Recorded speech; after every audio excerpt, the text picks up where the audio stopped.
Nostalgia is romantic.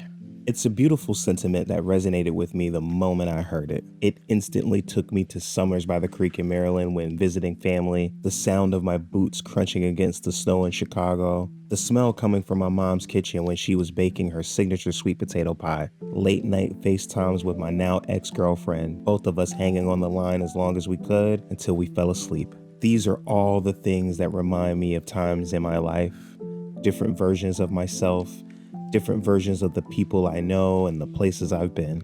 In that moment of nostalgia, it's easy to forget how much I hated visiting that side of my family, how brutal those Chicago winters really were, how long it's been since I had my mom's sweet potato pie, and how much I still miss my ex. In many ways, it feels like Kowloon Generic Romance is tackling this very idea. What is nostalgia when you no longer remember exactly why it's nostalgic? All of the surrounding things that lead to one moment of joy that imprints itself on your DNA, your soul. You see, in just 2 episodes, Kowloon Generic Romance didn't just remind me of those moments, it made me question why I remember them the way I do at all. It's a story that follows 2 people who work together but have an implied connection that at times feels one-sided, vaguely familiar, and distant at the same time. Reiko, voiced by Haruka Shiraishi, and Hajime, voiced by Tomokazu Sugita, are on the surface just 2 co-workers at a local real estate company. They eat lunch and sometimes dinner together. They take smoke breaks and even work on resident issues together. They function like typical coworkers, playful, competitive, and at times flirty. It's nostalgic, something that feels cozy and relatable. But under that is an unsettling twinge of mystery. Hiding behind those playful coworkers is history, moments that Hajime seems not only all too aware of, but eager to forget. Reiko, however, doesn't necessarily remember any of this history, yet when they're together, one thing rings true. They feel nostalgia with one another. Let's put a pin in that for now.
Kowloon doesn't just rely on its story to tell you about nostalgia, it shows you nostalgia with its art and animation style. It feels like a callback, an aesthetic love letter to an era of anime and city life that feels just barely out of reach, like remembering a dream or, more specifically, a long-forgotten era.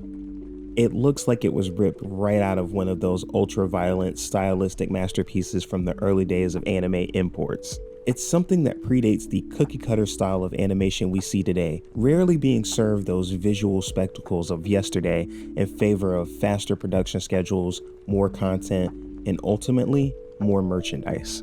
Credit to Arvo Animation for delivering a beautiful adaptation, capturing all of the nuance of the manga to make the city of Kowloon feel like it's alive. It's a city that feels old, with a lot of history surrounding it. Kowloon itself was a real place in Hong Kong, known for its lawlessness and dense population. Though the real Kowloon is often romanticized through nostalgia, its ominous origins and ties to the Chinese-British Opium Wars are often glossed over. Yet it remains, much like the haunting, glowing metal contraption known as Generic Terra floating in the sky above Kowloon. Along with the other blink and you'll miss it nods to the underlying futurism sprinkled throughout the city, it's there to ever so gently pick away at the nostalgic threads, begging to pique your curiosity about exactly what's going on here. The generic terror functions in-universe as a new world for mankind, based on safe and sophisticated technology, and it's capable of backing up memories of all human beings, making even eternal youth and immortality a reality. Yet it somehow feels especially connected to not only Kowloon, but also Raiko and Hajime's past and future. It feels especially sinister as it's visible from nearly every angle in the city, always watching over the people of Kowloon. In fact, the only time it doesn't appear above the city is during a flashback that Hajime is having, in which Raiko is her former self, the person that Hajime fell in love with. It really is brilliant storytelling through subtext and a testament to the dense nature of this story. Raiko is an especially interesting character study. She's initially presented as a semi-serious real estate agent at odds with her counterpart, but as we get to know her, we find out she is more than that. She feels like there is a piece of her missing, something that she's painfully aware of, yet it lingers on her like a fragrance on your shirt. Hajime, for his part, methodically drops vague hints about who she was. So subtle, they were easy to miss on the first watch. Though the seeds were planted by an earlier encounter with a vaguely familiar tea house, Raiko's curiosity about herself comes to a head when she finds a picture of Hajime's girlfriend at his desk. She recognized the woman she sees, someone's face she's all too familiar with. This sends her down a road of self-discovery shrouded in imitation, but it's far more complex than it seems because she's imitating the picture of Raiko, missing all the unique personality quirks that made her the woman that Hajime loves. This is where the threads of nostalgia are ripped away by the reality that Raiko is not the same person that she was in that photo. Raiko is much like the Kowloon of this story, a facsimile created through research and romanticization. Jun Miyuzuki, the manga's author and artist, in an interview with Anime Trending, admitted that she's never actually been to Hong Kong. She'd never seen the real Kowloon nor the part that inhabits the space now. When asked what details she added to her artwork to make the setting unique and authentic, she responded, "I basically looked at photo books. And because of the current state of things around the world, I haven't actually been able to go to Hong Kong. I would ideally like to do my research there, but I can't. I got my information from books and magazines to get as close to a first-hand experience of what Hong Kong is like, what the city's like, and what the people there are thinking, feeling, and living through every day." That is, in a lot of ways, exactly what Raiko is doing. But it's also a testament of how nostalgia can romanticize reality and blur the present, masking the pain and uncertainty beneath it. So no, I don't have all the answers. Not about Raiko or Hajime, or even what Kowloon Generic Romance ultimately wants to say about memory, identity, or love. But I think that's what makes it special. It's not rushing to explain itself, it's letting the mystery breathe, and in that space, it's giving us something rare, a story that trusts us to feel our way through it. My hope with this video isn't to break everything down or solve the puzzle, but just to sit with it for a while.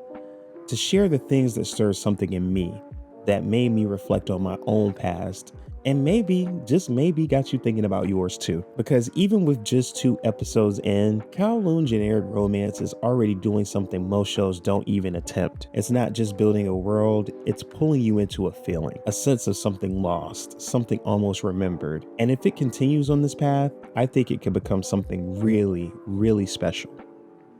Let's see where it goes. So if you haven't started Kowloon Generic Romance yet, I really hope that you do. Not just because it's beautiful or mysterious, or even because it has the makings of a great romance, but because it invites you to feel deeply, to sit with uncertainty, to ask questions that don't always have answers. It's only 2 episodes in, and episode 3 will probably be out by the time I put this video out, but I encourage you to hop on Crunchyroll and check this series out. It is fantastic so far. And if you are watching it and it's already making you feel some type of way like it did with me, whether it's longing, curiosity, or just that weird ache that you can't quite name, I really want to hear about it. What moment stuck with you? What theories are you cooking up? What did it remind you of? Drop it down in the comments and let's sit with the nostalgia together for a little while. Anyway, until the next video, which I have finally delivered you an anime review, I hope you enjoy it. I am loving this show so far, and new videos are coming very, very soon. I'm just glad I was able to come up with something that I really, really, really felt passionate about. So until next time, let's continue to talk about the things we like, the things that we don't, and everything in between. And until next time, peace.